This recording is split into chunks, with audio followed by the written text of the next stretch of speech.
Shapla Motors, and I'm here to review the 206 Nissan Xtrail. Let me clear my throat a bit. So this is the T30 series. There have been 3 generations of the Nissan Xtrail, this being the first. This was first launched in the year 2000, went all through to the year 2007, where they launched the next T31 series all the way through to 2013 with the T32, and to date the 2022 version T33. So this particular one is the post facelift version. I'll show you because of the fog lights, and there are some reflectors at the back. That's how you know. And also the interesting sort of a roof rack, I guess you might say, that came with the post facelift Nissan Xtrail back in 2006. Starting off this review, we're going to start from the front, and as you can see, this has a clear resemblance to the Nissan Navara, to the Nissan Pathfinder. This particular car shares its platform with the Nissan Almera. This car is obviously an SUV.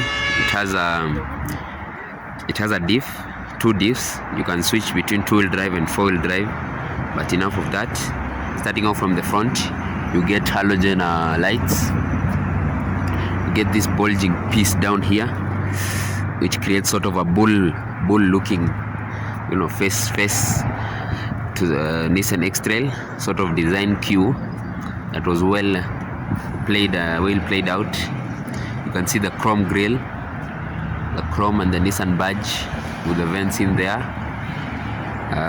This particular car is up for sale at Shapla Motors. Chrome side mirrors. There's a lot of chrome in this car. That's chrome. You have the handles being chrome, and the fuel door is also chrome. That says 4-wheel drive. That's because it has a lockable diff, which the competitor to this being the RAV4. The RAV4 also had a lockable diff, but the Subaru of this time did not have a lockable diff. It's all-wheel drive. All-wheel drive and 4-wheel drive, they are 2 very different things.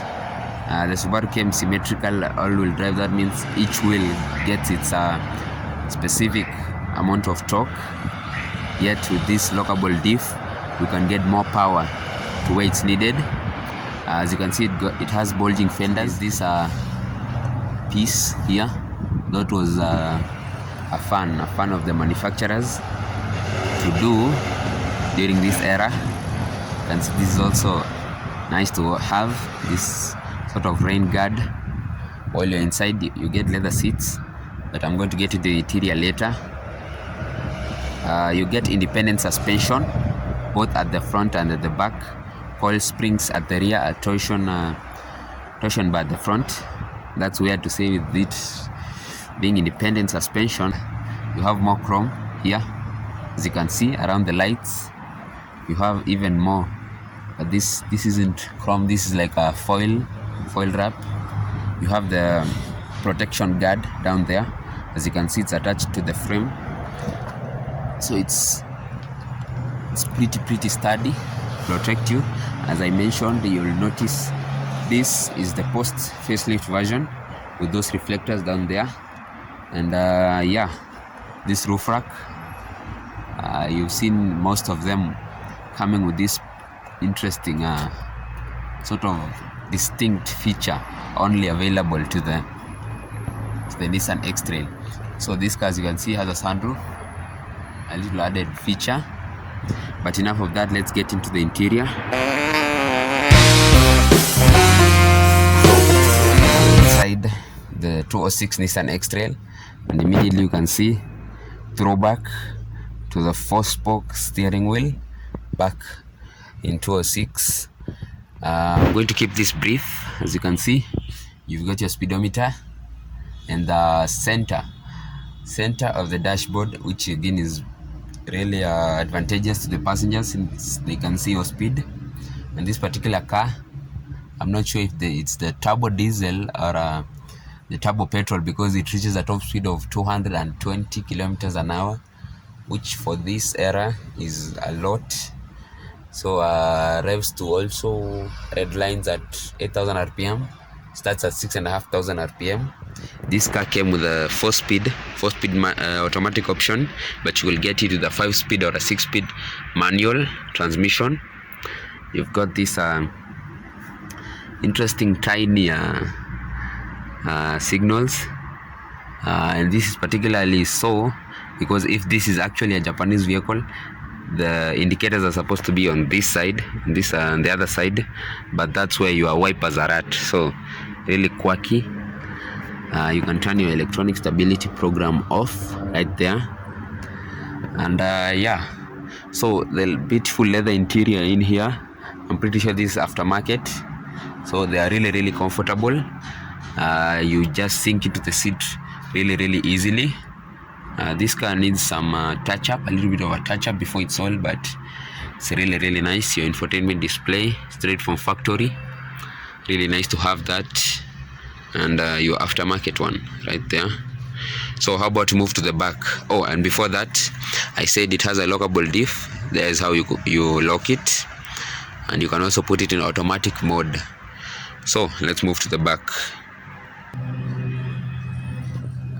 At the back of the 206 Nissan Xtrail, and as you can see, you have a storage space for your files on both seats. That's at the front. You have your central armrest. Pull it out. So leather everywhere, even the armrest was covered. Really nice. Your windows go all the way down. I'm gonna have to test that in a second, but one other feature that was available with the Nissan Xtrail and some Forester versions here and there is this, the hole and the headrest of the driver, and also on his passenger side. I'm not sure why it's so small, but I mean visibility right now, you can be able to see the front sort of, a bit if you had a short driver, but enough of that. Let's move on to the trunk. I know this is becoming a common thing, but I don't know if the latch is broken but the trunk is not opening. So you have 411 liters. With the seats folded, you get 830 liters of cargo space and a lot of space for through loading. But with that said, let's move on to the engine. Okay, so let's talk engines. With this particular one, let's start off with the fact that you could get it with a petrol or a diesel engine. With the petrol, you had 3 options. You had the 2-liter naturally aspirated engine, petrol inline 4, the 2-liter turbocharged inline 4 engine, or the 2.5-liter inline 4 naturally aspirated engine. With the diesel, you could get it with the 2.2-liter diesel engine. With that particular diesel engine, you get 134 horsepower, 314 Newton meters of torque. With the petrol engine, the 2-liter engine, you'll get about 142 horsepower and 200 Newton meters of torque. With the 2.5 inline 4, you could get with 165 horsepower and 230 Newton meters of torque. Let me catch my breath a bit. Okay, so you can see the engine neatly arranged. Let's start it up, and then we'll go from there.